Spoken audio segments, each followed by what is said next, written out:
Bonjour à toutes et à tous, bienvenue dans ce live du mardi 24 juin. Salut à Quentin Flamand, Rose Amandine, salut Gulli, salut Sophie, comment ça va de votre côté? Aujourd'hui, petit live un petit peu particulier en lien avec la formation de japonais Objectif Japon. On aura peut-être des élèves, salut Eponine, salut, qui seront là. Donc je vais me présenter rapidement pour ceux qui ne me connaissent pas. Je m'appelle Greg, je suis le mari de Sophie qui a créé la formation Objectif Japon, de formation de japonais, et je suis moine bouddhiste. Voilà, ce qui peut paraître surprenant parce que effectivement je suis marié, j'ai des cheveux, mais je suis moine bouddhiste dans une tradition japonaise qui autorise ces moines à se marier et à vivre comme des personnes normales depuis le XIIIe siècle. Donc ça fait un petit bout de temps. Donc voilà. Ça surprend toujours les gens quand je dis que je suis moine, ils me regardent, ils font hein. Voilà. Et donc, j'enseigne le bouddhisme sur Twitch. Je fais en moyenne 2 lives par semaine, le mercredi et le vendredi à 8h30. Et de temps en temps, des lives un petit peu spéciaux, comme c'est le cas ce midi pour les élèves de la formation Objectif Japon, et puis ceux qui passeront sur Twitch à ce moment-là. Et merci du coup à Pimpin56 pour ton follow. C'est très gentil. Merci beaucoup. Alors le sujet d'aujourd'hui, c'est un sujet plutôt sympa. On va parler tourisme et un petit peu de culture en même temps. On va parler de mon top 10 des temples au Japon. La façon dont je vais vous les présenter là, parce que bon, je reste quand même moine bouddhiste, mon but c'est aussi de vous parler un petit peu de bouddhisme, et bien simplement je vais vous parler de mes temples préférés, mais je vais les classer par école bouddhiste, parce qu'en fait au Japon, il n'y a pas qu'une école du bouddhisme, par exemple, il n'y a pas que le zen, il y a plein d'écoles bouddhistes différentes, avec des temples différents. Et du coup, je me suis dit, bah, pourquoi pas les classer plutôt par école. Comme ça, je vous présente pour chacune de ces écoles-là mes temples préférés. Et ensuite, eh bien, je vous donne aussi des informations sur cette école du bouddhisme en question. Quelles sont ses pratiques principales? De quoi il en recourt? Alors, ce sera de façon très résumée, parce que je pourrais passer plusieurs heures sur chacune de ces écoles-là, mais c'est juste pour que quand vous irez voir ces temples-là, peut-être que vous vous rappellerez de petites brides de cette présentation et vous direz, ah oui, c'est vrai que c'est une école qui fait plutôt ci ou plutôt ça. Voilà, ça peut aider. Et voilà, t'as vu Gulli qui dit Greg qui fait son premier top 10, il devient un vrai influenceur. Yes! Après, je vais faire mon top 5 des robes de moine et mon top 5 des kessas de moine. Exactement. Le troisième va vous surprendre. Tu sais que j'ai failli mettre ça dans le message sur le Discord. J'ai failli mettre le troisième va vous surprendre. Je me suis dit, ah non, quand même. Quand même. On n'en est pas là, mais j'ai dû presque me retenir de le faire. J'ai vraiment hésité fortement. Donc, j'en étais en train de dire, on allait attaquer justement ces 10 recommandations de temple. Donc, ce que je vous propose de commencer, c'est pour commencer par l'école Shingon. L'école Shingon, une école ésotérique, avec le classique du classique, le mont Koya. Alors, mont Koya, c'est une destination que moi je recommande parce que c'est vraiment très intéressant, autant pour l'histoire du bouddhisme, et je vais vous détailler aussi pourquoi c'est assez sympa d'aller là-bas. Le problème principal du mont Koya, c'est que c'est pas forcément très facile d'accès non plus.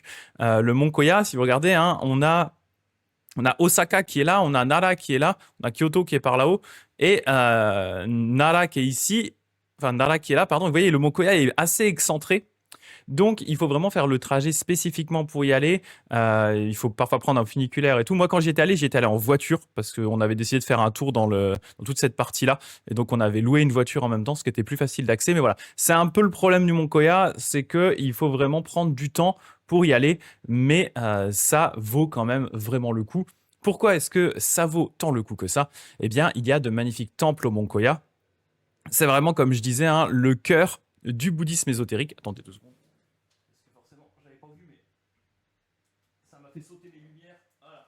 Ah, désolé, on est chez les professionnels, c'est les professionnels ici. Parce qu'effectivement, c'est le cœur de l'école Shingon, l'école ésotérique, une école qui est très ancienne et qui a été très puissante dans l'histoire du Japon. Et donc on retrouve notamment le Kongo-Buji, mais en réalité, ce n'est pas que pour ça que ça vaut le coup d'aller voir le Mont Koya, parce qu'en fait, tout simplement, le Mont Koya, c'est un complexe de temples. Donc, il n'y a pas que le temple mère principal à aller voir, il y a tout plein de temples, et ils sont quasiment tous, voire tous, de l'école Shingon, de l'école ésotérique. Donc il y a beaucoup de temples, ça c'est un point qui est intéressant, il y a plein de temples à aller voir sur une petite surface, ça c'est plutôt cool. Et il y a aussi une chose que moi j'adore au Mont Koya, c'est le plus grand cimetière du Japon, qui s'appelle le Okuno-in. On parle de 200 000 sépultures. C'est un chemin en fait de cimetière qui part vraiment de la ville et qui va jusqu'à la tombe de Kukai, le fondateur du Shingon, et il vaut le coup d'être fait de deux façons différentes. Moi, je vous le recommande de faire de deux façons différentes. Après, il y en a une des deux, si vous êtes un peu trouillou, ça va pas la faire. Moi, je vous conseille de le faire une fois de nuit et une fois de jour. Pourquoi je vous conseille de le faire une fois de nuit et une fois de jour? Parce que vous n'y verrez pas la même chose. De nuit, c'est une expérience qui est incroyable. En fait, on a vraiment littéralement l'impression d'être dans un film d'horreur, franchement, littéralement. Imaginez, hein, vous voyez ces grandes rangées comme ça, et c'est sur, je crois que de long, il fait 1 ou 2 kilomètres de long, peut-être bien 2 kilomètres, ouais, 1 ou 2 kilomètres de long. Et donc vous marchez, vous marchez, vous marchez, et c'est infini comme ça. Et plus on avance en fait, et plus le cimetière part dans la forêt. Et en plus, si vous êtes assez fou, il y a des passages qui partent sur les côtés, qui montent vraiment dans la forêt. Et donc plus on avance, plus on s'éloigne de la ville, plus on entend des bruits d'animaux bizarres. Il y a des éclairages à certains endroits, mais il y a des endroits où l'éclairage clignote, ce qui est extrêmement flippant. Et voilà, il y a vraiment une ambiance que j'ai jamais vue ailleurs. Donc ça, c'est de nuit. Et de jour, ce qui est quand même assez cool à faire, c'est qu'il y a plein de légendes qui sont associées à ce cimetière-là. Légendes que vous ne pourrez pas trop accéder de nuit, tout simplement parce que vous ne verrez plus trop les panneaux, hein, on ne voit pas grand-chose. Il faut pouvoir lire les panneaux, regarder les trucs. Parmi les légendes, hein, je vous en donne quelques-unes que j'ai pas notées ici, que j'ai testées, hein. Il y a le puits maudit. Il faut regarder dans le puits. Si vous ne voyez pas votre reflet, vous allez mourir dans les 2 ou 3 jours, je sais plus. Il y a la pierre du karma, une pierre si vous devez essayer de soulever. Et en fait, plus votre karma est lourd, plus la pierre est lourde. Il y a aussi le rocher. Si vous mettez votre oreille sur le rocher, vous entendez les cris des enfers. Voilà, j'ai testé toutes ces choses-là. Et il y en a plein d'autres comme ça, de petites légendes et de petites attractions locales à faire sur le cimetière du Mont Koya. Donc franchement, moi, je conseille. Et il y a Nopsis qui dit, hein, de nuit, ce cimetière est incroyable. Quand on l'a fait avec mon meilleur ami, il pleuvait beaucoup à cause d'un typhon et l'ambiance était folle. Ouais, moi, je l'ai fait avec Sophie et puis une amie à nous. C'était une dinguerie. C'était une dinguerie. Je regarde un peu ce que vous dites. Espèce de courage que disait Eponine. Le cimetière à visiter de nuit pour se faire pourchasser par des yokai. C'est vraiment ça, en mode destination finale. C'est. Gilly qui dit, c'est même pas les yokai qui vont me tuer, c'est ma tension artérielle. Et Dagdag qui disait commence bien ce top 10 visiter un cimetière gigantesque dans la forêt la nuit. Ah bah vraiment, non mais vraiment ça vaut le coup. Franchement, alors de nuit je dis pas, hein, il y a un côté vraiment très flippant, mais de jour il y a quand même pas mal de monde malgré tout qui se balade, donc c'est faisable. Et en fait tout au bout de ce cimetière, hein, il y a Kukai, donc le fondateur du Shingon, qui est enterré là. C'est la raison pour laquelle c'est le plus grand cimetière du Japon, tout simplement parce que les gens veulent être enterrés près de Kukai, qui est vraiment un des personnages bouddhistes et religieux les plus importants de l'histoire du Japon. Et donc Kukai, non seulement il est enterré là-bas, mais je mets des guillemets parce qu'en fait Kukai est censé être en méditation perpétuelle au bout du cimetière. C'est-à-dire qu'il n'est pas mort. Et les gens, des moines, continuent à venir lui apporter de la nourriture tous les jours. Voilà. Alors, nous, on n'a pas le droit de le voir, hein, donc on ne sait pas à quoi il ressemble, on ne sait pas comment il est. Est-ce que, par exemple, c'est ce qu'on appelle un sokushimbutsu, c'est-à-dire un moine qui s'est auto-momifié, comme il y en a d'autres au Japon, hein, j'en ai vu notamment un. Là, on ne sait pas. On n'a pas le droit de voir tant qu'on n'est pas vraiment très haut placé dans le Shingon.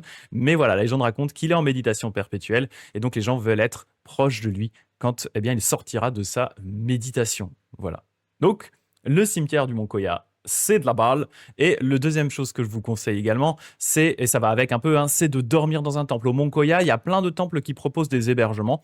C'est pas des hébergements qui sont incroyables, hein, c'est pas de la haute hôtellerie. Nous, quand on avait dormi là-bas, hein, on était dans une petite annexe du temple. On avait un oreiller tout petit qui était rembourré avec des noyaux de je sais pas quoi. Il était tout dur et horrible. Mais il n'empêche que ça a l'avantage de pouvoir dormir dans une ambiance très agréable, de passer la nuit au Mont Koya parce qu'il n'y a pas tant d'hébergement que ça, donc de pouvoir faire le cimetière la nuit. Et l'avantage aussi, c'est que si vous dormez dans un temple, eh bien, vous pourrez assister à une cérémonie bouddhiste le matin. Donc ça, c'est quand même très cool aussi pour bien commencer sa journée au Mont Koya, c'est d'aller faire cette cérémonie bouddhiste. Donc, voilà en gros ce que je vous conseille par rapport à ça. C'est une première recommandation. Et mine de rien, comme c'est un peu en dehors des sentiers battus, quand même, il y aura moins de touristes étrangers que dans d'autres endroits. C'est pas si facile d'y aller que ça par rapport à d'autres choses. Ça sort un peu du sempiternel Tokyo, Kyoto, Osaka. Là, voilà, il faut faire un peu l'effort d'y aller. Donc, vous serez moins entouré de moins de foule de touristes, quoi. Surtout si vous allez dans le cimetière la nuit. Ça doit être magique que disait Kiyoshigeki. Ouais, ouais, j'aimerais bien voir aussi ça. Flamme Rose qui dit let's go. Ouais. Donc voilà, le Mont Koya. Et donc, hein, je vous disais, c'est l'école ésotérique Shingon. C'est donc une école hein, qui se base sur des initiations et des rituels complexes et secrets qui sont transmis de maître à disciple. Ésotérique, il y a vraiment cette idée derrière que le commun des mortels n'a pas accès à toutes les informations. Il faut vraiment, pour pouvoir réaliser correctement les rituels et les pratiques, avoir un enseignement oral de maître à disciple. Même les enseignements que vous pouvez trouver par écrit ne sont jamais suffisamment complets pour pouvoir être vraiment efficaces. Hey, salut Chessfish, merci pour le raid, très sympa ça, merci beaucoup. Merci beaucoup. Donc, voilà, c'est pas suffisamment complet pour pouvoir réaliser vraiment ces rituels-là. Donc voilà, il faut le transmettre de maître à disciple. L'école Shingon, c'est vraiment au niveau du bouddhisme japonais ce qui s'approche le plus du bouddhisme tibétain. Voilà, pour vous donner un ordre d'idée. Et pour vous montrer à quoi ressemblent par exemple les rituels, hein, c'est pas forcément ce que vous pourriez voir si vous alliez dormir au Mont Koya, mais c'est une possibilité. Salut Néandertal, merci. Ça va très bien et toi? Donc voilà, je vous montre un extrait. Hein. Alors je vais peut-être avoir une pub, désolé. De la pâté pour chat avec Prime. Tout à fait. Donc ça, c'est un rituel de feu, hein, qui est un rituel classique qu'on a dans le Shingon. Je vais avancer un petit peu parce que c'est assez long.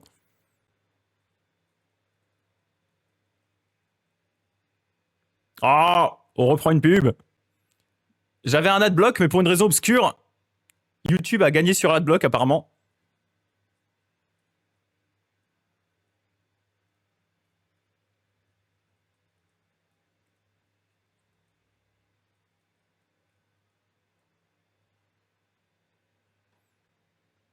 Donc voilà, c'est des rituels qui sont très complexes, qui sont longs, qui sont pour certains éprouvants. Hein. Là, vous voyez, c'est un rituel. Le gars, il est en face de sa flamme. Imaginez-le en plein mois d'août au Japon, quand il fait 38 degrés à l'ombre avec un taux d'humidité de dingue.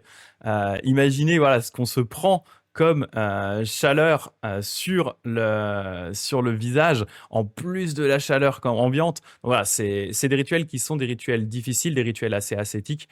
Voilà, c'est ce qu'on retrouve au Mont Koya. Il est probable que si vous dormez dans un temple là-bas, vous aurez un rituel plus simple. Hein. Les moines ne font pas des gomas ou romas tous les jours parce que c'est quand même vraiment crevant.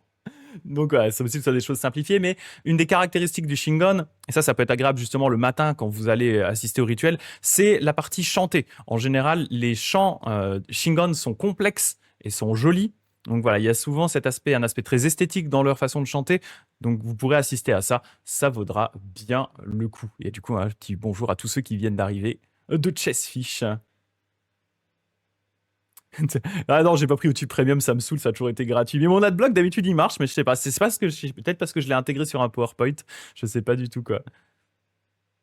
Ah, tu dis, il me semble qu'Inoxtag avait fait un genre de rituel de feu. Je ne sais pas si c'est ça. C'est possible. J'ai pas vu cette vidéo là, mais c'est possible. Si c'était au Japon, c'est très probablement ça.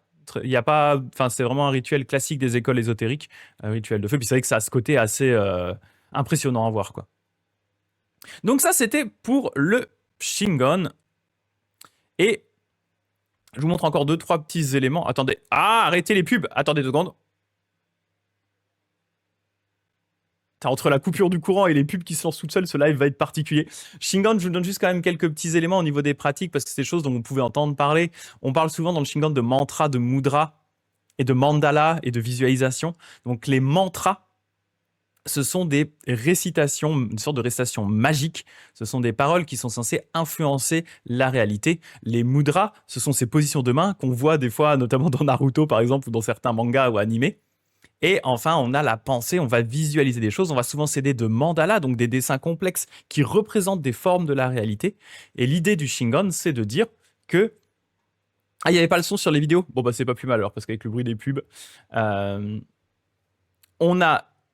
Avec la parole, on va parler comme un Bouddha. Avec les mudras, on va bouger comme un Bouddha. Et avec la pensée, on va penser, avec la visualisation, on va penser comme un Bouddha. Donc, ce qu'on appelle les 3 actes du corps, la pensée, la parole et le mouvement, vont s'harmoniser avec ceux d'un Bouddha. Et grâce à ça, eh bien, après le Shingon, on va pouvoir devenir un Bouddha dès cette vie-ci. C'est ça la théorie qu'il y a derrière dans le Shingon. Et Pauline qui dit quelqu'un pour vous apprendre le mantra de Fudomyo contre les pubs. Ouais, c'est clair, c'est clair. C'est clair. Là, ouais, là, YouTube, avec les pubs YouTube, c'est toujours très, très relou. Donc ça, c'était le Shingon. Ensuite, je vais vous parler de l'école Tendai, avec pareil pour celle-ci, deux recommandations de temples que j'apprécie particulièrement. Le premier, à nouveau, c'est un complexe de temples, c'est le mont Hiei avec son temple mère, le Enryakuji. C'est un temple qui a été fondé par Saicho sur le mont Hiei et qui est à côté de Kyoto. Et c'est toujours là que se trouve le temple principal de l'école Tendai, qui est le Enryakuji. Si vous voyez la map, on a Kyoto qui est là en gros et le mont Hiei qui est juste au-dessus. Il est vraiment au nord-est de Kyoto. Et le mont Hiei, hein, c'est, on va dire, un centre bouddhiste qui a une importance cruciale dans l'histoire du Japon médiéval. C'est vraiment le cœur du bouddhisme japonais. La plupart des fondateurs d'autres écoles bouddhistes qui vont se créer à travers l'histoire sont des anciens moines Tendai. C'était vraiment la référence du bouddhisme au Japon, encore plus que le Shingon. Donc, c'est extrêmement, extrêmement important de connaître le mont Hiei et d'y aller pour avoir un aperçu de l'histoire japonaise. Le mont Hiei tel qu'il se trouve actuellement, ce n'est malheureusement plus qu'une, on va dire, une version très, très, très réduite de ce qui se trouvait à l'époque médiévale, tout simplement parce qu'à un moment, le temple était tellement puissant, et notamment, ils avaient les fameux moines guerriers qui allaient avec, que, eh bien, régulièrement, quand il y avait des problèmes, les gens du mont Hiei, avec toute leur petite armée de moines guerriers, y descendaient, allaient voir l'empereur en disant en gros, ça me plaît pas ce que tu fais. Une fois qu'ils avaient eu gain de cause, ils remontaient au mont Hiei et terminé. Ça a fini par être perçu vraiment comme un contre-pouvoir trop important et donc les autorités ont fini par faire brûler le mont Hiei avec pas mal de moines en même temps. Donc une grosse partie des bâtiments ont été détruits à l'époque médiévale. Et ce qui a été reconstruit derrière n'est vraiment qu'une, entre guillemets, pâle copie de ce qu'il y avait à l'époque. Ça reste toujours très impressionnant, ça reste très beau, surtout parce que c'est vraiment incrusté dans la nature, sur la montagne. Mais malheureusement, vous l'auriez visité il y a 600 ou 700 ans, ça aurait été une toute autre histoire. Voilà. Mais bon, je le conseille quand même, franchement. Notamment, je vais vous montrer une petite vidéo. Attendez,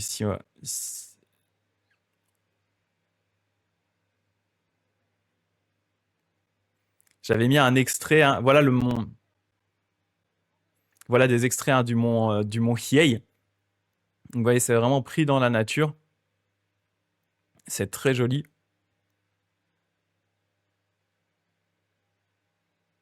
On avait même vu un tanuki la dernière fois qu'on s'est baladé. Voilà.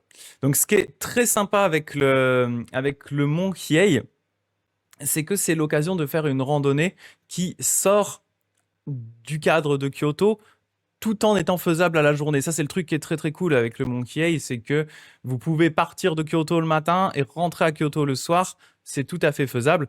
En plus de ça, vous l'avez vu un petit peu sur la vidéo que je vous ai montrée, on prend en général un funiculaire. Il y a possibilité aussi d'y aller en randonnée. Alors si vous êtes des foufous, vous pouvez partir du bas et aller tout en haut. Nous, en général, on prend les funiculaires parce qu'on a un peu la flemme. On prend les funiculaires. Ensuite, il y a une petite balade de 15-20 minutes dans la forêt qui ensuite nous fait arriver au mont Hiei. Donc vraiment, je vous le recommande pour ça. Ça fait une excursion dans la nature à la peine à l'écart de Kyoto. Et à nouveau, comme le mont Koya, le mont Hiei comporte très peu de touristes étrangers en général. Pareil, c'est simplement parce que c'est un peu en dehors des sentiers battus. Il faut quand même prendre un bus et deux funiculaires. Alors, pour le touriste moyen qui n'a pas trop le temps à Kyoto, il va se concentrer plutôt sur ce qui se passe dans la ville. Il va pas forcément avoir trop envie de sortir de la ville pour aller visiter quelque chose. Donc et puis à nouveau, c'est pas forcément quelque chose que les personnes qui ne sont pas intéressées par l'histoire du bouddhisme connaissent forcément. Et pourtant, vraiment, il y a une ambiance qui s'en dégage. Ça vaut vraiment, vraiment le coup d'aller le voir. Voilà. Et ça fait tellement du bien de se trouver un peu dans la nature. Il y a des très belles vues aussi sur la ville. Bon, moi, je vous le recommande très fortement. Comme je dis, on était allé avec nos élèves, hein, dans le premier voyage scolaire, ils avaient adoré. Et on était censé y retourner avec les élèves du deuxième voyage scolaire. Et malheureusement, on n'a pas pu parce qu'il y a eu un typhon qui s'est annoncé la veille. Et on s'est dit, oh là, on va se prendre un typhon au mont Hiei. Donc se prendre un typhon dans la montagne avec le funiculaire et tout, on s'est dit, c'est hors de question. Donc on a changé nos plans et on allait visiter des temples dans Kyoto même. Mais on était censé y retourner, faire une excursion à la journée l'année dernière. Mais voilà, donc pas, on a dû annuler, c'est trop dangereux. Beaucoup trop dangereux. Voilà. Et donc, hein, il y a de très beaux temples, comme je disais, autour qui sont pris dans la nature. Il y a une ambiance qui est vraiment mystique. Il y a vraiment aussi, c'est chargé d'histoire. comme j'ai peu de touristes. Et voilà, c'est vraiment fondamental dans l'histoire du bouddhisme. Voilà, vraiment, je le recommande, quoi. Il y a Néandertal qui dit: est-ce que les loisirs sont autorisés dans la religion? Parce que l'image que j'en ai, c'est une vision assez stricte de la vie spirituelle. En fait, ça va beaucoup dépendre notamment par rapport au bouddhisme, hein, sur ta question. Ça va beaucoup dépendre des écoles du bouddhisme. Les écoles les plus anciennes, type Theravada, hein, vraiment celles qui sont ce qu'on retrouve notamment en Asie du Sud-Est actuellement, ont une vue assez négative effectivement du côté loisir. Les écoles Mahayana dont moi je fais partie, et surtout au niveau du Japon, sont beaucoup plus ouvertes par rapport à ça, notamment en intégrant de la musique, hein, par exemple, dans les rituels. Voilà, c'est beaucoup plus ouvert. Et moi, je suis encore plus dans une branche, je suis dans une branche qui est vraiment la plus ouverte et la plus, on va dire, mondaine d'une certaine façon du bouddhisme, parce que je suis moine bouddhiste, mais comme je disais, j'ai des cheveux, je suis marié, etc. Et c'est autorisé dans ma branche depuis le tout début, depuis le XIIIe siècle. Voilà, nous, on est tout à fait OK avec les loisirs, le fait de vivre comme des gens normaux, il n'y a vraiment aucun problème avec ça. Voilà, donc ça va dépendre, comme dit Éponine, de l'école, mais aussi du pays, du fait si t'es moine ou si t'es pas moine. Ça va dépendre de beaucoup, beaucoup de choses. Tout à fait, ouais. Je regarde un peu parce que j'ai raté pas mal de messages là. Amandine qui dit faut qu'on s'y Ah oui, oui, parce que vous êtes plusieurs à aller au Japon en fait, c'est ça. Ouais, Nobunaga qui a crâné les moines Tendai. Effectivement. Mais oui, oui, vous êtes plusieurs à y aller. Éponine qui dit j'ai prévu une journée au Mont Hiei pendant mon voyage au Japon en octobre. Ah, nickel, franchement, tu vas pas regretter. Ça va être incroyable. Ah ouais, du coup, Amandine aussi, il va en octobre. Bah ouais, franchement, retrouvez-vous là-bas, allez visiter des choses, hein. C'est incroyable. Et on trouve vraiment au Mont Hiei de temps en temps, si vous avez de la chance, alors de la chance entre guillemets, hein, il y a encore deux halls dans le Mont Hiei, un peu à l'écart, où ce sont des halls qui sont dédiés à des pratiques continues, pratiques qui vont se faire sur plus d'un mois. Et l'avant-dernière fois où moi j'y étais allé, il y avait une personne qui était dans le hall de méditation continue, et donc le gars a médité pendant plus d'un mois sans s'arrêter en fait. Et il y avait des panneaux qui nous disaient autour du hall en question: attention, faites pas trop de bruit à quelqu'un qui est en train de pratiquer. Voilà, s'il vous plaît, ne le dérangez pas dans sa pratique, quoi. Et Sophie qui dit: bon bah si tout le monde y va, j'y vais, j'y vais aussi, let's go, tout le monde au Japon. Moi j'y serai en septembre, moi, mais. Et Bonnie qui dit: bon, je dois y aller, pas de souci, merci d'être passé, hein. Merci beaucoup. C'est ça, c'est ça. Et au niveau du gin que disait Néandertal, bah dans ma branche, on peut boire de l'alcool, pareil. En fait, dans ma branche, on considère que les préceptes sont caducs et ne s'appliquent plus aux êtres parce qu'on est trop loin de l'époque de l'existence du Bouddha historique. Donc, comme le bouddhisme met beaucoup l'accent sur la notion d'impermanence, en fait, même les enseignements bouddhistes commencent à s'éroder avec le temps et à s'abîmer. Et donc là, on a une époque qui est tellement éloignée du Bouddha historique que les préceptes n'ont plus vraiment cours. En tout cas, c'est ce qu'on soutient dans ma branche. Donc, effectivement, les gens, moi, je peux boire du whisky, il n'y a aucun problème. Voilà, après, faites avec modération, bien entendu, avec modération, hein. Et donc, ma deuxième reco, alors là, c'est une reco qui est encore plus facile d'accès. Elle est dans Kyoto même. Donc là, pas besoin d'aller prendre deux funiculaires et un bus. C'est directement un bus suffira. C'est le Sanjusangendo, le temple aux 1001 statues de Kannon. Ce temple-là, voilà, il est incroyable. Vous pouvez avoir ici un aperçu. Il faut comprendre que chacune de ces statues est à taille humaine. C'est un temple dans lequel il y a 1000 statues de Kannon à taille réelle, 500 d'un côté, 500 de l'autre, et au milieu, une gigantesque statue de Kannon, le Bodhisattva de la compassion. Et devant, on trouve plusieurs gardiens et gardiennes du bouddhisme, elles-mêmes à taille réelle, très finement sculptées, avec des yeux en cristaux pour leur donner vraiment une apparence très vivante. Merci Norderta pour ton follow, merci beaucoup. Donc c'est un temple qui a vraiment une ambiance. Je connais vraiment personne qui soit rentré dans ce temple, surtout au début quand on arrive, on rentre. En fait, c'est un temple qui est tout en long. On rentre dans le temple par un côté, et là, on se retrouve face à ces rangées infinies de statues à taille humaine sur plusieurs rangs. Ça fait vraiment quelque chose. Elles sont toutes dorées, elles sont toutes différentes, elles sont toutes sculptées à la main. Donc voilà, le Sanjusangendo, c'est vraiment une de mes grandes recommandations. Vous voyez ici un des exemples de ces statues de gardiens qui sont devant, qui sont vraiment incroyables en termes de finesse. C'est une dinguerie. Donc voilà. Et au niveau tourisme, il y a un peu de monde, ça va dépendre des moments. Salut Charlotte, merci pour ton follow. Ça va vraiment dépendre des moments. Des fois, il y a des cars des cars d'école qui viennent, des bus qui viennent avec les écoles pour visiter. Mais il n'y a pas non plus tant de touristes étrangers que ça, même si ça commence à devenir de plus en plus connu. Ça reste en général largement faisable et pas trop étouffant. Donc voilà, moi je vous le recommande, hein. C'est un hall en bois de 120 mètres de long. C'est le bâtiment en bois qui est le plus grand du monde, le plus long du monde. Et voilà, et comme je disais, le gros avantage, merci Kyoshigeki pour ton follow, le gros avantage, hein, c'est qu'il est facilement accessible depuis Kyoto. Vu qu'il est dans Kyoto, il n'y a pas besoin d'aller partir très loin, c'est tout à fait faisable. Donc si vous allez à Kyoto, franchement, ne ratez pas ça. Il vaut, à mon sens, nettement plus le coup que la plupart des autres temples que tout le monde dit. Oui, il faut absolument les visiter à Kyoto, il faut aller voir le Kiyomizu-dera, il faut aller voir le Kinkakuji, le Ginkakuji. Alors oui, c'est sûr que ça vaut le coup de les voir, mais en vrai, pour moi, celui-là est hautement plus impressionnant de par vraiment le travail qu'il a fallu pour sculpter ce millier de statues à taille humaine. C'est une dinguerie. Vraiment, ça fait quelque chose. Qu'on soit religieux ou pas, il y a vraiment une ferveur religieuse qui se dégage de ce hall-là qui est particulière. Voilà. Le Sanju Sangendo à Kyoto. Et donc, pour vous parler un petit peu des enseignements spécifiques de l'école, le Tendai, ça se base sur un sutra qui est globalement le sutra du grand véhicule, le sutra Mahayana le plus connu, qui s'appelle le sutra du lotus. J'avais fait quelques épisodes dessus au tout début de ma chaîne Twitch. Vous pouvez les retrouver sur YouTube. C'est l'un des textes bouddhistes, comme je dis, les plus connus. Et ça se base aussi, le Tendai, sur les enseignements d'un moine qui s'appelle Zi, principalement. Il y a d'autres moines. Et tout comme le Shingon, le Tendai va reconnaître que tous les êtres peuvent devenir des Bouddhas, mais ils vont pousser cette réflexion plus loin en reconnaissant que même les plantes, même les montagnes ont en eux la nature de Bouddha et pourront atteindre l'éveil. Le Tendai, en fait, c'est à l'époque médiévale une école qui a gagné un grand débat philosophique qui était de savoir est-ce que tous les êtres peuvent devenir des Bouddhas? Est-ce que tous les êtres ont la possibilité d'atteindre l'éveil, de se libérer de la souffrance et de devenir des Bouddhas? Ou est-ce qu'il y a certaines catégories d'êtres qui seraient exclus et qui, peu importe ce qu'ils pourraient faire, eh bien, ne pourraient pas devenir des Bouddhas parce qu'ils ont pas cette potentialité en eux, ou alors ils ont coupé cette potentialité à la racine en faisant des actes trop mauvais et du coup ils seraient exclus. Et donc on avait l'école Rosso qui était une école très importante à l'époque médiévale, qui a quasiment disparu de nos jours, qui avait cette thèse de dire certaines personnes sont exclues de l'éveil. Et il y avait le Tendai qui disait non, tout le monde peut devenir des Bouddhas, mais même pas que les êtres sentients, hein, les animaux et les humains, mais aussi les plantes et les montagnes, tout le monde peut devenir des Bouddhas. Et au final, c'est le Tendai qui a fini par gagner ces débats. Et le Tendai est encore très puissant de nos jours, existe encore de nos jours, à de nombreux temples de nos jours. Le Rosso a quasiment disparu au Japon. Ils ont quelques temples, mais ils sont fait lyncher un peu, quoi. Ils ont perdu les débats doctrinaux et ils ont fini par devenir un peu obsolètes. Voilà. C'est ça. Moi, je sais que la pierre, l'oiseau et les feuilles ont une vie, ont un esprit, ont un cœur. C'est ça. Exactement. Exactement. Ça, c'est le Tendai. Une très belle philosophie, d'ailleurs.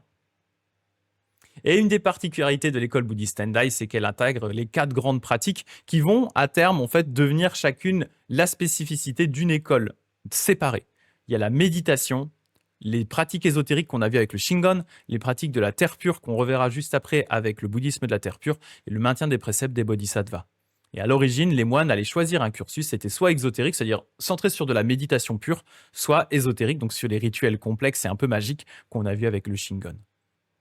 Donc ça, c'est le Tendai, donc avec le Enyakuji, le Monhiei, et le Sanju Sangendo. Maintenant, je vais vous parler de l'école Jōdoshu, l'école de la terre pure. Facile, l'école Jōdoshu, le temple que je vous recommande, eh bien, c'est le temple principal qu'on appelle le Chion-in, bien qu'il y ait plusieurs sous-écoles, hein, vraiment le plus gros temple, c'est le Chion-in, qui se trouve aussi à Kyoto. Alors là, en termes d'accessibilité, on est au top du top. Ça, c'est le centre-ville. Là, c'est le centre-ville. Là, il y a le Yasaka Jinja qui est juste tout au bout du centre-ville. Pour ceux qui sont déjà allés à Kyoto, hein, c'est le sanctuaire, le grand sanctuaire qui est tout au bout du centre-ville. Et là, il y a le Chion-in. Il est juste derrière. Donc, il est vraiment à 2 pas du centre-ville de Kyoto. Et la dinguerie avec le Chion-in, eh bien, c'est qu'il n'y a quasiment personne dedans. Je ne sais pas pourquoi. Il faut imaginer, hein, surtout ceux qui sont allés au Japon dernièrement, à Kyoto, le centre-ville est toujours blindé de gens. C'est insupportable pour marcher. Les temples principaux sont blindés de gens également. Le Yasaka Jinja, il y a plein de gens. Et là, on fait quelques pas, on se retrouve au Chion-in, et puis personne. Il y a quasiment personne, alors que c'est un énorme temple, avec plusieurs grands et petits bâtiments différents. Très beau, avec personne. Donc moi, vraiment, si à un moment vous en avez ras-le-bol de la foule de Kyoto, allez au Cheonin. Franchement, ça vaut vraiment le coup. Vous serez bien installé. Il y a même un petit temple dedans. C'est ce que je dis ici, hein. Un temple où il est possible de se recueillir devant une magnifique statue de Bouddha. Il y a un bâtiment plus petit un peu sur le côté, dans lequel il y a cette statue de Bouddha qui est grande. Elle est vraiment très grande, hein. Là, on se rend pas compte, mais elle est vraiment très grande. Et il n'y a jamais personne dedans. Moi, je me pose des fois dedans quand j'ai envie juste d'un havre de calme et me poser pour méditer. Je vais dans ce temple spécifique. Alors que je suis à côté du centre-ville, parce qu'en général, notre logement est au centre-ville. Je suis à côté du centre-ville, je m'installe là, il n'y a plus personne. Et c'est vraiment ce petit temple, petit bâtiment du Cheonin. C'est un des rares endroits. C'est un des rares endroits où. Salut Tomoyo. C'est un des rares endroits où j'ai vu vraiment des gens se poser au Japon pour méditer. Voilà, devant cette statue-là, les gens se posent et ils méditent. C'est calme en général. On est 4-5 dans ce bâtiment. C'est vraiment, on est à l'écart de la foule et pourtant on est à 2 pas du centre-ville. Vraiment, j'adore ce temple. Je le trouve incroyable et très facile d'accès. Donc voilà, je recommande celui-ci en particulier. Et en plus, il est gratuit. Coup de bol, rien à payer. Voilà. C'est un temple gratos. Donc vous pouvez vraiment y aller. Et pour la petite anecdote, hein, pour ceux qui s'intéressent au bouddhisme de la Terre pure, c'est là-bas où j'ai eu un gros bug une fois. Je m'étais posé méditer, et puis en ressortant, je voulais boire un petit coup. J'avais soif, des chauds. Je vais vers les distributeurs automatiques qui sont dans le temple. Là, vous savez, au Japon, il y a des distributeurs de boissons absolument partout. Donc, je mets ma pièce dans le distributeur de boissons. Et là, la machine, elle me fait Namo Amida Butsu, Namo Amida Butsu, Namo Amida Butsu. En fait, la machine récite le Nembutsu quand vous mettez une pièce pour commander à boire. Et ça m'a flingué. Je m'y attendais tellement pas. Donc voilà, même les machines récitent le Nembutsu dans le Cheonin. Donc voilà, tu pourras tester Dakdeck si tu vas voir, vraiment c'est très drôle. Je m'y attendais pas du tout. Donc voilà, Cheonin, je le recommande. Salut Amandine, pas de souci, pas de souci. Et en deuxième recommandation pour le côté Jordoshu, c'est le Eikando. C'est un de mes coups de cœur à Kyoto. C'est un temple d'une sous-branche qui s'appelle Seizan, qui est un peu moins connu. Et il se trouve également dans Kyoto même, donc pas très loin. Ici, il y a le Okazaki Jinja qui est très mignon. C'est un petit sanctuaire de lapins. Il est juste à côté. L'Anzenji qui est aussi un assez gros temple. Voilà, il est sur la partie est de Kyoto, hein, vers Higashiyama, la montagne de l'Est. Pas très loin du Cheonin aussi. C'est un peu plus en arrière quand même, hein. Il faut quand même, il y a quand même pas mal de bornes entre les deux. Je le recommande. Alors, si vous voulez éviter les touristes, n'y allez pas en automne quand il y a les érables. Par contre, si vous voulez voir de magnifiques érables, allez-y en automne quand il y a des érables. Tout simplement, c'est un temple qui est réputé pour ses érables. C'est un des plus connus à Kyoto. Il a un très beau jardin rempli d'érables. Sauf que du coup, qui dit érable dit touriste. Donc, à l'époque vraiment des Momiji, hein, quand les érables sont rouges, il est blindé de gens. Beaucoup de touristes japonais en particulier. Un peu de touristes étrangers, mais beaucoup de touristes japonais. Donc à cette saison-là, ça peut être un peu compliqué. En dehors de cette saison-là, vous pouvez aussi le visiter. Le jardin est très beau. Le temple est très mignon. Il reste relativement préservé des touristes. Il est à flanc de montagne. C'est un temple qui est sympa parce qu'il est en étage comme ça, avec le hall d'Amida qui est tout en hauteur.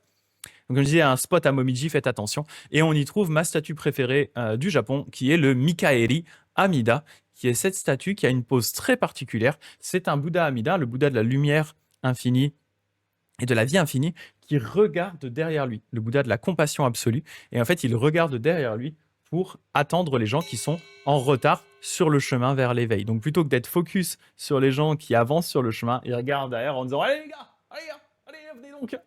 Voilà. Donc j'aime beaucoup cette statue. On ne dirait pas, mais en fait c'est une toute petite statue. Elle doit être, je pense, à peu près grande comme ça.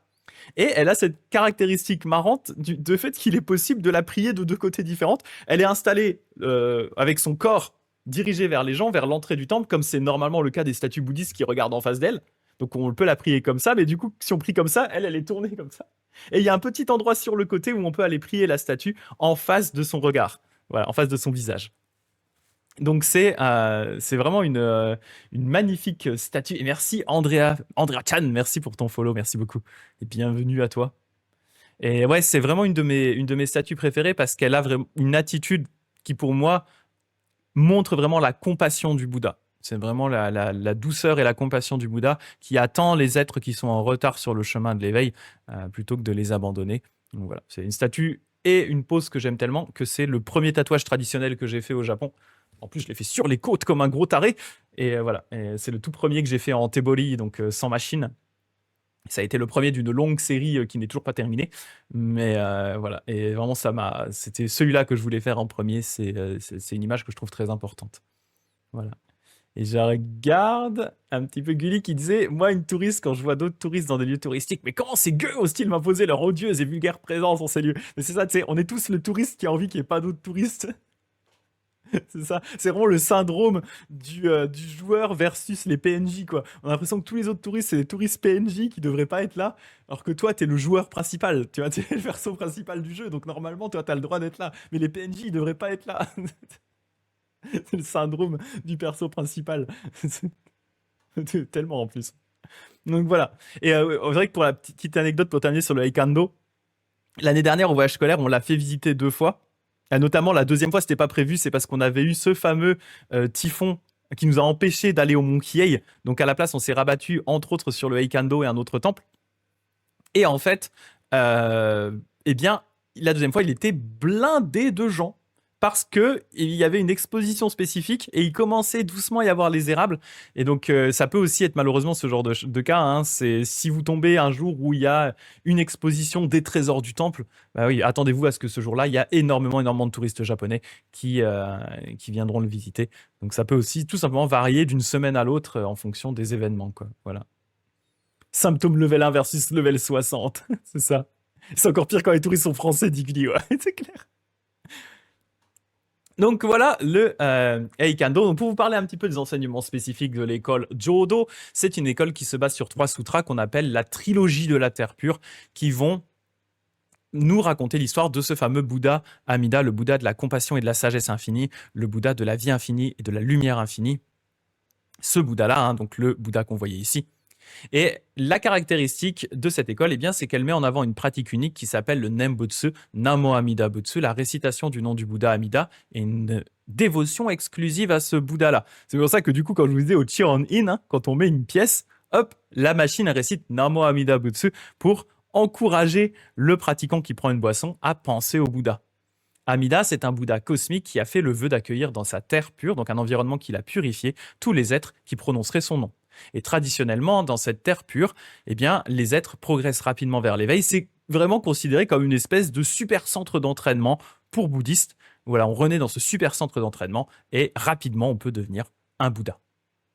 Et le Nembutsu a cet avantage d'être une pratique qui est complètement indépendante du niveau d'érudition, complètement indépendante du genre de la personne, complètement indépendante du si on est moine ou laïque, si on est riche ou pauvre, si on est vieux ou jeune.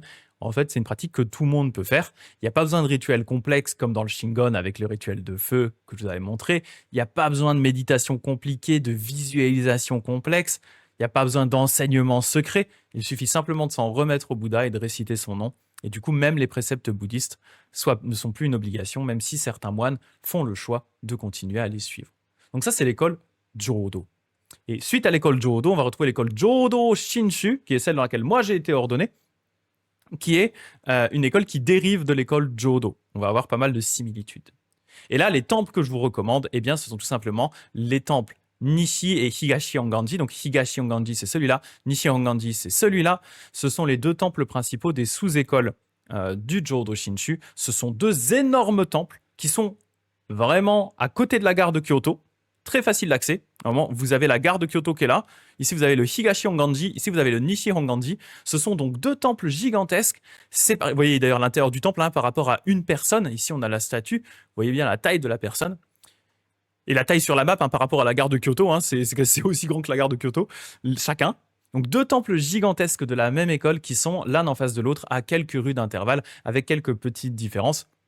Le Higashi Honganji, dont moi je fais partie, c'est le bâtiment avec le plus grand toit en bois du monde. Hein. Il a ce double toit qui est gigantesque. Vous voyez les gens en bas, hein. On ne dirait pas comme ça, mais les gens en bas, vous imaginez bien la taille du temple. Et ça, c'est qu'un des 2 halls. Il y a 2 halls, l'un à côté de l'autre. Dans chacun de ces 2 temples, ils sont en miroir l'un en face de l'autre. Et ils sont... Ah oui, ils paraissent un peu ternes. Alors, c'est la photo qui donne ça, mais c'est vrai que l'intérieur, quand tu vois l'intérieur, c'est incroyable. C'est surtout qu'en fait, ils sont très, très grands. Il y a vraiment une impression de grandeur à l'intérieur du temple qui fait vraiment quelque chose. Et ils ont cet avantage aussi d'être gratuits. Et comme je dis, ils sont à côté de la gare de Kyoto. Donc même si vous avez peu de temps, vous pouvez très facilement, vous voyez là depuis la gare, aller au Higashi Honganji, c'est juste à côté. Là, il y a pas mal de gens d'ailleurs qui passent devant le Higashi Honganji ou le Nishi Honganji pour aller au centre-ville de Kyoto à pied depuis la gare. C'est tout à fait faisable. Donc ça vaut vraiment, vraiment le coup d'œil.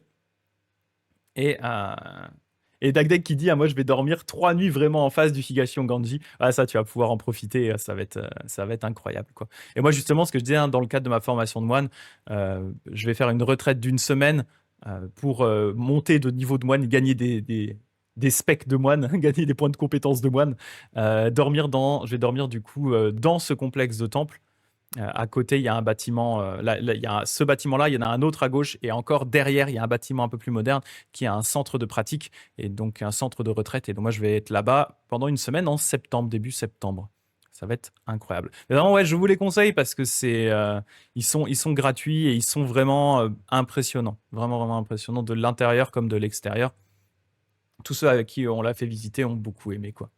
Il y a quoi dans les rues qui les séparent? Alors, demande Tomoyo. En fait, dans les rues qui les séparent, il y a quasiment que des boutiques d'items bouddhistes. Il va y avoir là, dans ces rues-là, en milieu, là, c'est quasiment que des boutiques qui vendent de l'encens, des vêtements de moines, ce qu'on appelle des butsudan, des statues de Bouddha et des meubles pour mettre les statues de Bouddha, des nenju, les chapelets bouddhistes. C'est quasiment que ça. C'est quasi que des boutiques d'items bouddhistes. Voilà. Les fameuses boutiques comme dit Dagdek qui vont niquer son budget. Exactement, exactement. C'est vraiment les boutiques de goodies pour bouddhistes. Voilà, qu'il y a entre les deux. Et historiquement, hein, je vous le donne juste un peu de contexte, mais historiquement, en fait, ces deux temples n'en formaient qu'un. Il n'y avait qu'une seule branche. En tout cas, elles n'étaient pas séparées pour cette branche principale. Et en fait, elle était tellement puissante qu'elle a fini par être coupée en deux par le gouvernement. À un moment où il y a eu un petit désaccord de succession, le gouvernement est rentré dans le jeu et a dit, vous savez quoi, vous n'êtes pas d'accord sur qui doit reprendre? Bah en fait, pas grave. Pas la peine de décider en fait. Vous allez reprendre chacun. Hop, toi je te donne une parcelle de terre qui est juste en face. Tu vas aller construire ton temple et comme ça, hop, eh bien vous aurez deux temples. Vous serez content. Donc c'est le classique diviser pour mieux régner, hein, bien sûr. Et ce qui fait que bah, du coup, plutôt que d'aller embêter le gouvernement, eh bien ils allaient s'engueuler l'un avec l'autre parce qu'ils n'étaient pas toujours d'accord sur tout.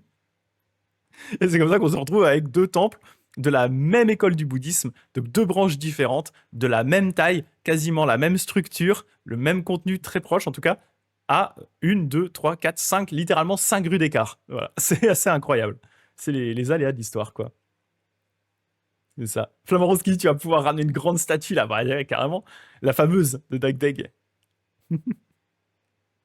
Et ce que je vous conseille également, cette fois-ci à Tokyo, c'est le Tsukiji Honganji, qui pour le coup, alors je vous le conseille, c'est surtout parce qu'il est particulier. Il a vraiment une architecture qui est très différente des autres temples bouddhistes. Donc, si vous allez visiter le Japon et que vous avez prévu de voir beaucoup de temples japonais, de style japonais, ça peut être intéressant d'avoir un point de comparaison avec ce temple qui est beaucoup plus moderne et qui est dans une architecture qui fait un peu penser à ce qu'on va retrouver plutôt en Inde. Voilà, c'est très très différent. Et il est à côté du Tsukiji Market. Donc voilà, c'est vers Ginza, hein, le quartier d'affaires. C'est un temple que je vous recommande d'aller voir, au moins pour voir quelque chose d'un petit peu différent. L'entrée à nouveau est gratuite. Et voilà, il est particulier, donc je me dis, c'est intéressant de voir quelque chose qui change un peu. Voilà.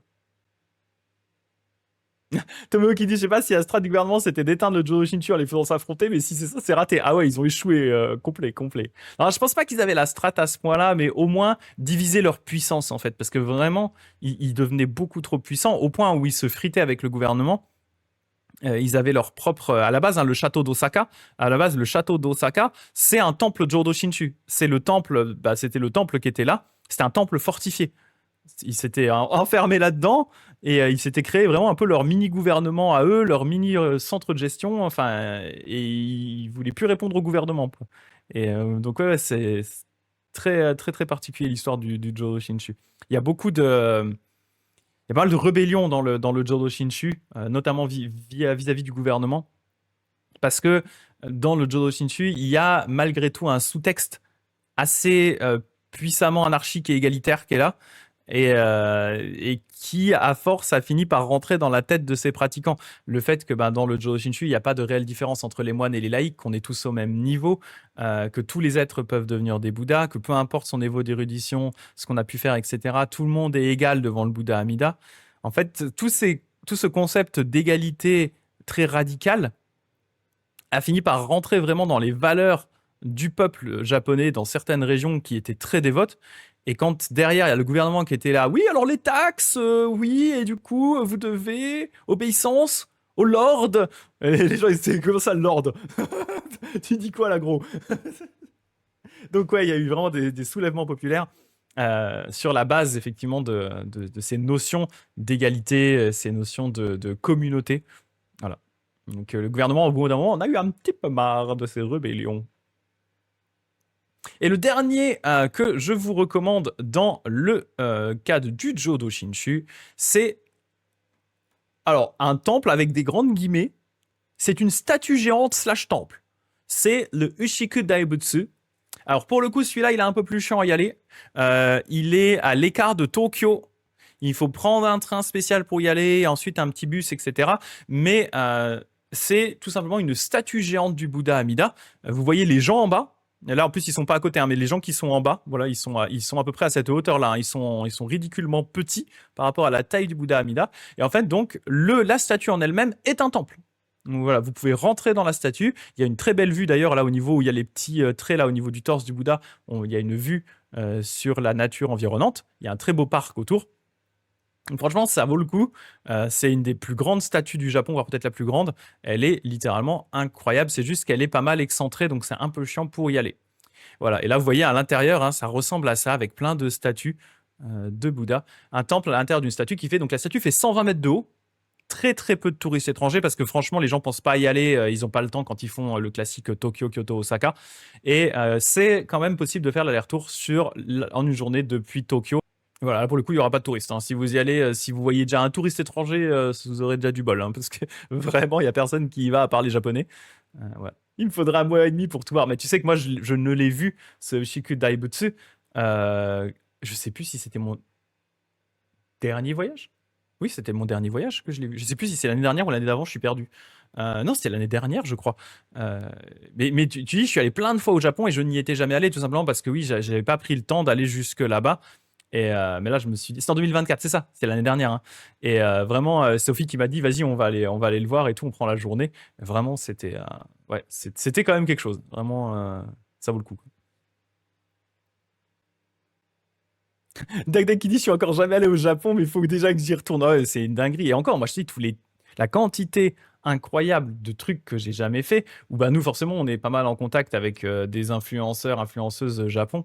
Des fois, quand tu vois des trucs qui postent, je dis, mais je savais même pas que ça existait, quoi. J'y suis allé, je sais même, je peux même pas compter combien de fois j'y suis déjà allé.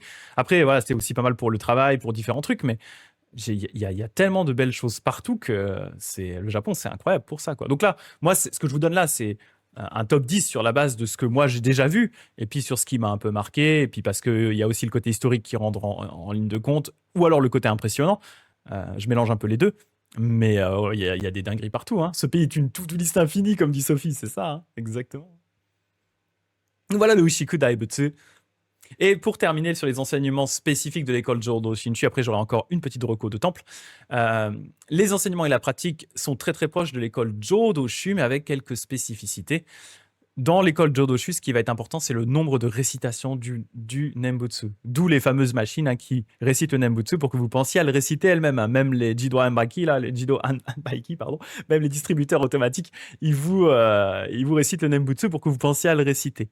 Dans l'école Jodo Shinshu, c'est un peu différent. Ce qui est important, c'est vraiment le cœur qui s'en remet au Bouddha Amida.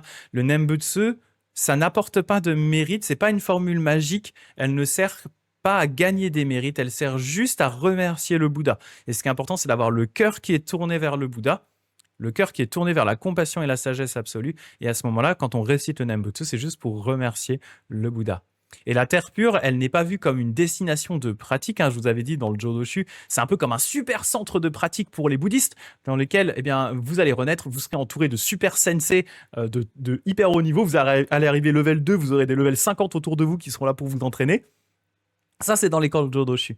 Dans l'école Jodo Shinshu, on la comprend comme étant tout simplement un synonyme ou un symbole de l'éveil parfait. C'est-à-dire que dans le Jodo Shinshu, on considère qu'au moment où on renaît dans la terre pure, on atteint directement l'éveil. Et depuis sa création, et ça rejoint un petit peu les questions qui étaient posées tout à l'heure sur l'alcool, etc. Depuis sa création, les moines de cette école peuvent se marier, avoir des enfants, boire de l'alcool. Les préceptes sont vus comme étant caducs. C'est ce que disait Nespo, c'était Néandertal qui posait la question tout à l'heure. Effectivement, c'est vu comme caduque. Là où dans le Jodoshu, on a encore quand même cette, on va dire, cette logique globale de conserver les préceptes, en tout cas historiquement. Dans le Jodo Shinshu, on ne les conserve pas, tout simplement parce qu'en fait, le fondateur de notre école, Shinran, c'est un moine qui lui-même avait, donc il a été éduqué en tant que moine, mais il a fini par se marier, il a eu des enfants, il vivait avec les gens du commun, il buvait de l'alcool, voilà, il était vraiment comme une personne normale, mais il enseignait le bouddhisme et il vivait le bouddhisme en même temps. Il n'y voyait pas d'opposition. Donc voilà. Et comme c'était, comme le fondateur de l'école faisait ça, bien entendu, c'est autorisé également pour les disciples de cette école, et ce depuis le XIIIe siècle. Voilà. Et au niveau des autres écoles, j'en ai mis un qui me parle particulièrement. Enfin, je sais plus, j'en ai mis deux. Attendez, non, j'en ai mis qu'un. Je savais plus si j'avais mis le Daibutsu Nara, mais c'était trop cliché. Je vous ai mis le Horyuji. Alors, Horyuji, c'est un temple pareil, vous n'allez pas avoir beaucoup de monde dedans. Il paye pas tant de mine comme ça quand vous le voyez. Pourtant, c'est tout simplement le plus vieux bâtiment en bois du monde. Il a 1300 ans.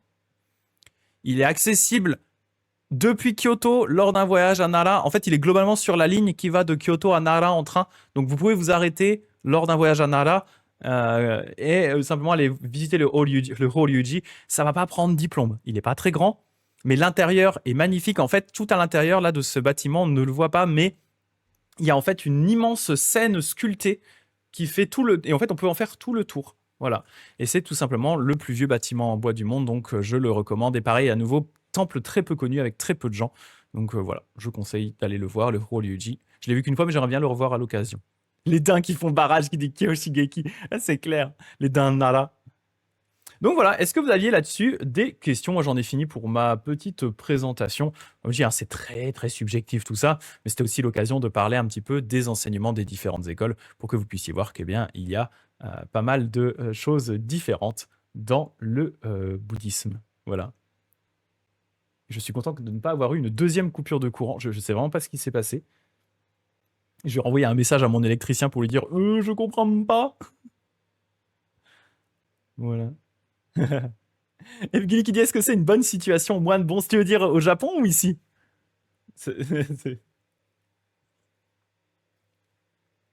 La réponse est à peu de choses près non dans les deux en fait, mais non, non en fait dans le sens où c'est de plus en plus. Alors en Occident, clairement on n'en vit pas. Je veux dire, c'est à l'heure actuelle pas possible. En tout cas pour la plupart des bons. Dans certaines branches du zen, c'est possible peut-être, j'en sais rien.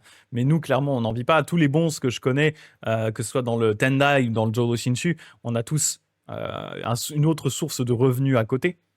Mais au Japon, ça va beaucoup dépendre. En fait, c'est surtout que c'est en déclin global.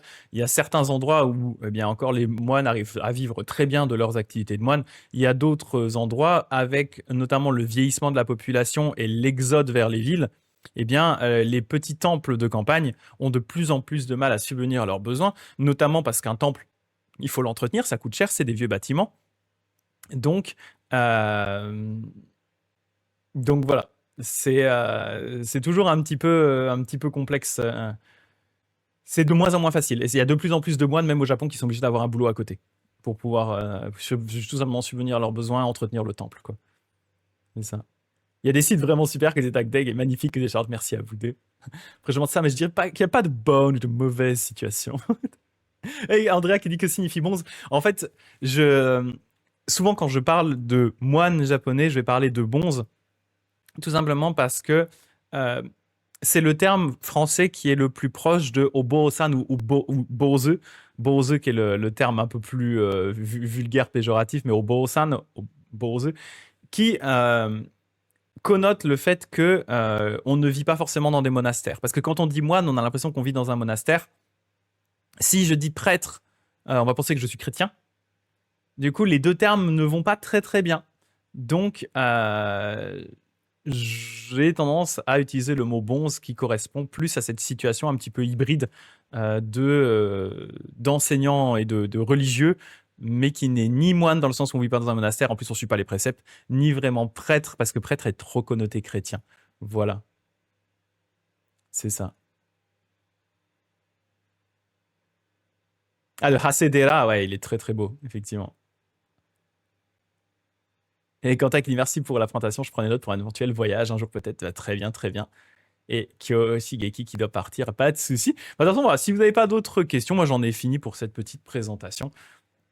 Ça m'a fait bien plaisir. J'espère que j'aurai pas d'autres coupures de courant sur les prochains jours pendant les lives. Je rappelle, je fais des lives les mercredis et vendredis à 8h30 du matin où on étudie vraiment des textes bouddhistes. Donc on va pousser un peu le truc. Après, c'est ouvert à tout le monde, hein. Vous êtes le libre de venir et de poser des questions. J'ai aussi, je vous le mets là, un petit serveur Discord sur lequel eh bien, on discute bouddhisme avec la plupart des habitués de ce chat, hein, comme Dagdeg, Eponine, Flamand Rose qui est là, Gulli qui est là, voilà, il y a tout le monde, il y a Tomoyo qui est là, voilà, pas mal de gens du chat, hein, sont aussi sur le serveur Discord, et on fait sur ce serveur notamment une cérémonie Jodo Shinshu avec un petit groupe de discussion tous les lundis, et pareil c'est ouvert à tout le monde, les lundis soirs à 20h, c'est ouvert à tout le monde, il n'y a pas besoin de connaître, hein, on accueille bien volontiers les nouveaux. En plus, c'est une branche du bouddhisme qui est très nouvelle en France, donc il faut le temps, bien qu'elle soit très vieille au Japon. Elle a plus elle est du XIIIe siècle au Japon, mais voilà, elle se développe doucement en France. Donc vous êtes les bienvenus sur ce Discord-là, et aussi pour poser vos questions sur le bouddhisme. Comme dit Dagdeg, il n'y a que des gens bien sur le Discord. Voilà.